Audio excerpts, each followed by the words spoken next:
Bienvenue à tous. Il a fait de la promotion de la culture africaine et afrodescendante son cheval de bataille et depuis quelques années, son message résonne d'un écho particulier auprès de la communauté internationale. Un combat de vie, dit-il, qui va connaître un tournant le 20 novembre 2019. Car ce jour-là, à l'initiative du réseau qu'il a créé et préside, l'UNESCO va adopter la date du 24 janvier comme journée mondiale de célébration de la culture africaine et afrodescendante. Le couronnement de son combat pour faire de la culture un puissant levier de développement. Vous l'avez compris, le président du réseau africain des promoteurs et entrepreneurs culturels est notre invité Afrique de cette semaine, John Haïté Dossavi. Merci d'avoir répondu à notre invitation. Merci beaucoup de m'avoir invité et ça fait toujours chaud au cœur d'être sur ce plateau. Monsieur Dossavi, c'est la première fois depuis 2016 que vous acceptez nous accorder une interview sous cette casquette du président du RAPEC. J'ai envie de vous demander pourquoi enfin vous avez décidé de répondre à notre invitation. Alors, d'abord, je tiens à remercier New World TV qui tout simplement a fait la fierté de la terre qui m'a vu naître.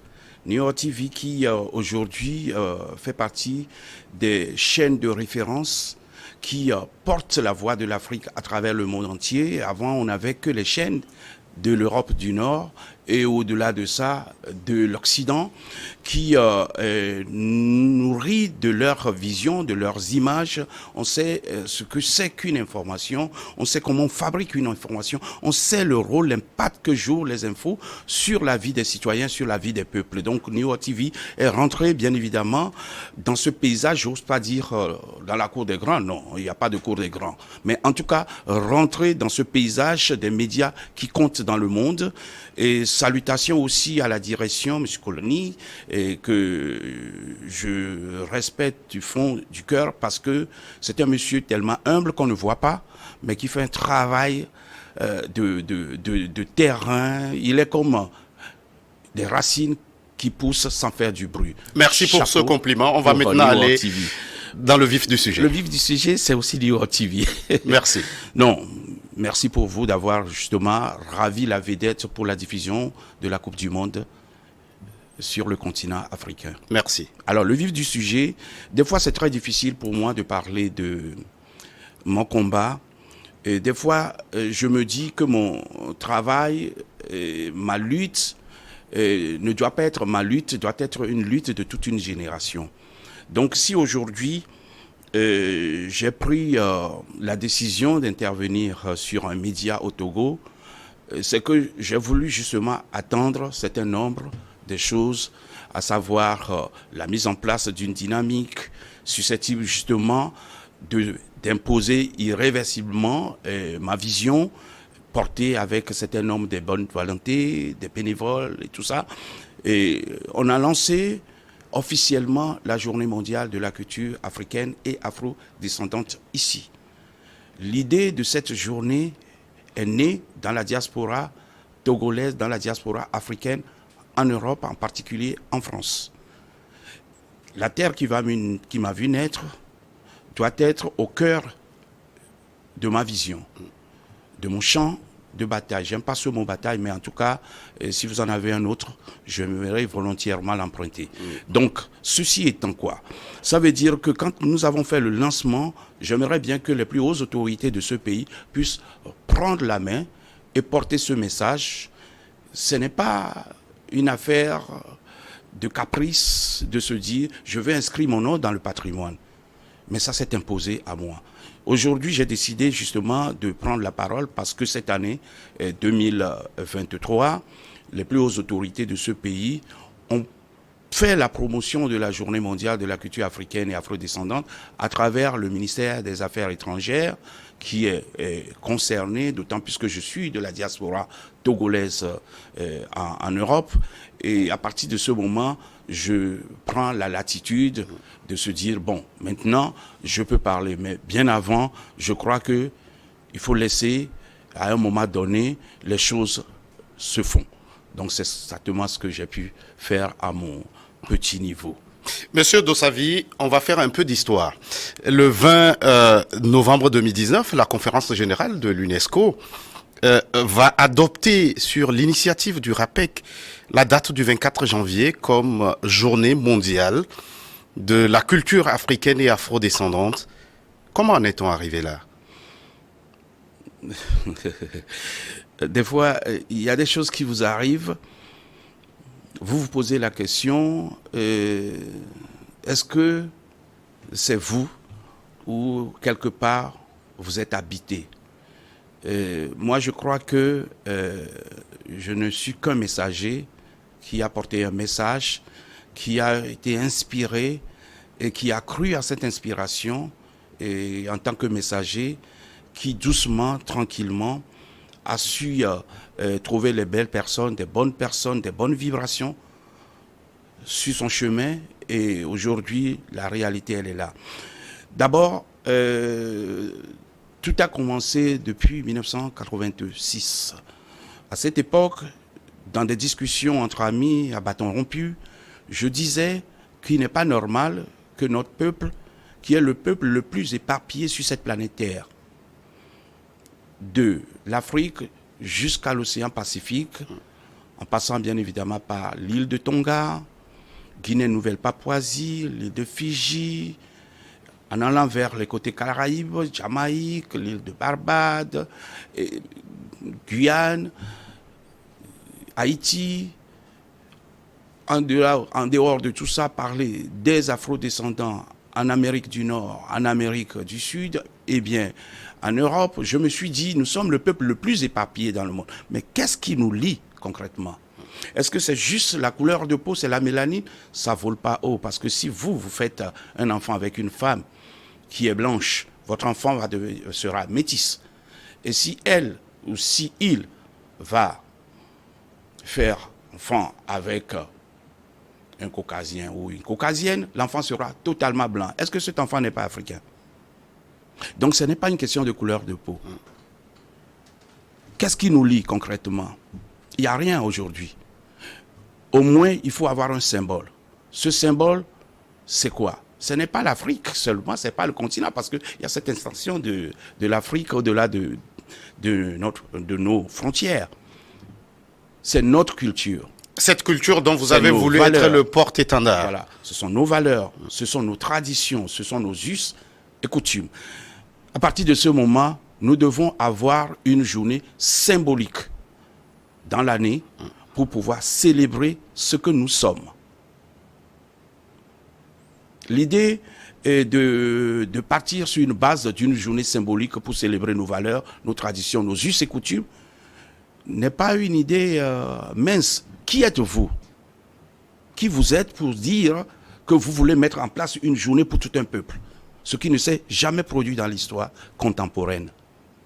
Il n'y a ni la journée mondiale de la culture européenne et eurodescendante, il n'y a ni la journée mondiale de la culture asiatique et des descendants d'Asie, ni pour les Amériques, ni pour le Moyen-Orient. C'est l'Afrique qui a eu cette vision de mettre en place une date symbolique pour célébrer ses valeurs, ses traditions, ses us et coutumes. Donc, la chance que j'ai, c'est que je suis un homme de médias. Je produis une émission sur la place de Paris maintenant. Je ne présente plus, je n'anime plus, mais j'ai animé sur plusieurs médias sur la place de Paris, Média Tropical, Espace FM, IDFM, Fréquence Paris Pluriel. Je travaille pour le magazine Hexagone, Afro News, et au-delà de ça, correspondant extérieur d'Afrique.com. J'ai été même le représentant de la TVT en Europe. Ça, beaucoup de personnes ne le savent pas. Donc, bref, toutes ces panoplies de vie m'ont permis justement allègrement d'avoir beaucoup de contacts. Donc, à partir de ce moment, on ne peut pas non plus se dire, oui, voilà, on a une idée, on va y arriver. Il faut que ça passe par un canal. Donc, ce canal sera, c'est quoi la culture? J'ai vu que cette question te talonne beaucoup, je me permets de te tutoyer pour être totalement à l'aise sur ton plateau. Sincèrement, qu'est-ce que la culture représente pour les Africains? Ce n'est pas juste le divertissement. C'est un pays de l'OCDE l'utilise comme leur soft power. Donc en gros, ça veut dire que la culture est aussi un instrument de domination. Est-ce que beaucoup de personnes le savent? Donc, la question, elle est juste. Comment un homme peut se lever demain et se dire, je vais doter tout un peuple d'une journée qui sera une journée symbolique pour tous les peuples à travers le monde entier. Ça s'est jamais produit. Donc, et Paris gagné pour vous, puisque la date du 24 janvier a été finalement adoptée. Pourquoi précisément cette date du 24 janvier? Qu'est-ce qui se cache autour de cette date? C'est très important parce que je suis originaire du Togo. Je sais ce que représente le 24 janvier sur le plan national ici. Et là, nous parlons du plan africain. Non, sur le plan mondial. Sur le plan oui. mondial, d'autant plus que ce sont tous les États du monde qui ont proclamé cette journée. Sur le plan mondial, en particulier sur le plan continental, c'est une date très importante.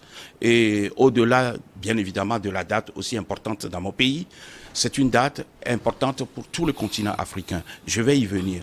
Mais je rappelle tout simplement que quand on parle de cette journée mondiale, il ne faut pas que les gens oublient que c'est l'une des recommandations fortes issues du premier congrès panafricain. C'est dans le cadre de ce congrès qui s'est déroulé ici au Togo, sous le haut patronat du Togo, que nous avons organisé ce congrès après plusieurs forums d'investigation.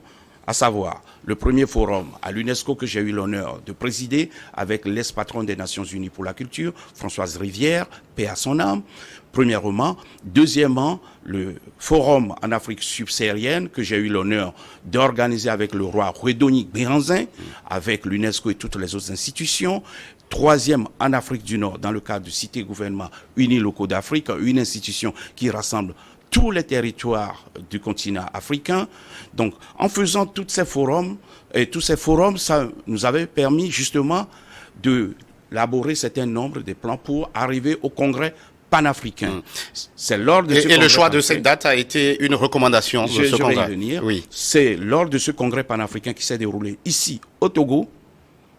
C'est dans ce congrès panafricain que j'ai évoqué pour la première fois la mise en place d'une journée mondiale de la culture africaine et afro-descendante. Maintenant, le choix de la date était vraiment un choix cornélien, tant puisque vous ne pouvez pas choisir n'importe quelle date pour symboliser ce que nous ressemblons, ce que nous sommes, ce que nous voulons y être. Donc c'est dans ma recherche, je crois en Dieu, Dieu existe. Enfin, pour ceux qui ne croient pas en Dieu, je n'aimerais vraiment pas être à leur place. Je me suis mis à genoux, j'ai prié, j'ai demandé à Dieu de m'éclairer sur une date que personne ne peut refuter. Bon, après, je suis parti me coucher, me réveiller un peu tard dans la nuit. Je viens sur Internet, je tape Renaissance africaine. Et je tombe sur la charte de la Renaissance culturelle africaine, dont je n'ai jamais entendu parler de cette charte. Et j'ai commencé à lire cette charte, et j'avais la chair de poule tout tiède dedans, pour redonner un espoir à notre peuple. J'invite les gens à aller lire cette charte de la Renaissance, qui est la charte de la Renaissance culturelle africaine, qui a été adoptée le 24 janvier 2006 à Khartoum. Donc c'est là où je dis, on ne peut pas aller chercher d'autres dates. Cette date, elle est symbolique. C'est la date de la Renaissance culturelle africaine adoptée par tous les chefs d'État et de gouvernement de l'Union africaine. C'est comme ça que j'ai eu vraiment cette veine de choisir cette date. Mais c'est aussi compliqué. Si tu veux, je peux bien évidemment t'expliquer d'où surgit. On a compris, vous êtes parti de cette date du 24 janvier, date de l'adoption de la charte de la Renaissance africaine. Merci. Alors, on parle de la culture africaine et afrodescendante. Précisément, comment la décrivez-vous? Alors, la culture, elle est transversale. Elle est partout. Tous les jours que Dieu fait, nous sommes dans notre culture. D'abord, la manière dont nous saluons nos voisins, la manière dont nous nous vêtissons, la manière dont nous nous positionnons. Notre art culinaire, c'est de la culture. La littérature, c'est de la culture. Et on va aller au-delà de ça même. Il y a certains sports, certaines catégories de sports qui sont culturels. Et on pourrait aller, la culture elle est partout, elle est transversale. Donc définir la culture, c'est te poser la question, comment définir Dieu? Donc, je crois que la culture, c'est un terme générique. C'est d'ailleurs pour ça que j'aime beaucoup utiliser les traditions, nos valeurs, nos us et coutumes. C'est l'ensemble de tous ces éléments qui composent allègrement la culture. Elle est plurielle. Et vous êtes préoccupé par le fait qu'il faut en faire un puissant levier de développement. Comment le continent, en l'occurrence, peut-il tirer meilleur profit de ce potentiel? Je crois qu'il y a un qui avait écrit il y a quelques années, l'Afrique refuse le développement. Bon, on voit maintenant que l'Afrique est préoccupée d'abord par sa sécurité, parce qu'on ne peut pas construire dans les désordres. C'est pas possible. On ne peut pas construire dans un environnement désordonné. Donc l'Afrique est préoccupée réellement par sa sécurité, mais l'Afrique n'a jamais refusé le développement. La culture, l'activité culturelle est aussi une source de revenus. Je l'ai dit tantôt, pour les pays de l'OCDE, l'activité culturelle est l'élément essentiel, l'élément vital dans leur développement. Au niveau de l'Afrique, il faudrait créer des conditions à ce que l'activité culturelle soit reconnue comme une activité économique à part entière. Et c'est de là qu'est née l'idée de mettre en place une dynamique, d'aller vers le rôle de la culture dans le développement de l'Afrique comme thématique. C'est cette thématique qui nous a conduit à venir sur le congrès panafricain. En revanche, lors de ce congrès panafricain, il y avait plusieurs recommandations à l'endroit de l'Union africaine, à l'endroit de nos États. Mais ce n'est pas facile de bouger un mammouth, de secouer un mammouth, c'est pas évident. Je vous invite à essayer de secouer un mammouth, puisque on n'en a plus. Si cette planète Terre, ils ont été tous exterminés, les mammouths. Donc, pour secouer les mammouths, il faut y aller. Mais il faut commencer petit à petit. Qui êtes-vous pour titiller les mammouths? Donc, le soft power de ce premier congrès panafricain est la mise en place de la journée mondiale qui a permis à ce que nous puissions avoir une visibilité, que nous puissions être étiquetés et à partir de ce moment, nous pourrons maintenant travailler sérieusement, convenablement pour que les États africains prennent à bras le corps la culture. Je termine en répondant à ta question plus précisément. Un monsieur qui se lève ou une dame qui se lève, qui va en studio pour sortir une chanson, c'est un investissement. C'est un investissement. Ce n'est pas de la diversion. C'est un investissement. Il rentre en studio. Il nourrit le studio parce qu'il va payer. Après, il va sortir sa chanson. Il faut qu'il aille presser. Aujourd'hui, tout est dématérialisé. Mais en tout cas, il y a encore des moyens, justement, de promouvoir les chansons. Donc, passer sur les médias, aller sur toutes les plateformes et sortir, promouvoir, comment dirais-je, la chanson sur toutes les radios. C'est un investissement. Pourquoi on ne crée pas des conditions pour que l'activité de ces gens-là soit respectée comme une activité économique à part entière? Du moment où nous ne considérons pas cette activité comme une activité ludique, comme une activité porteuse de revenus, jamais nous ne pourrons rien faire. Donc nous allons nous battre. C'est notre cheval de bataille. Ce n'est pas la journée mondiale réellement qui est notre cheval de bataille. C'est votre cheval de bataille pour que tous les efforts soient consentis vers la promotion de cette culture africaine et afrodescendante. John Haïté Dossavi, nous allons marquer une toute petite pause, le temps d'une nouvelle édition du journal sur votre chaîne.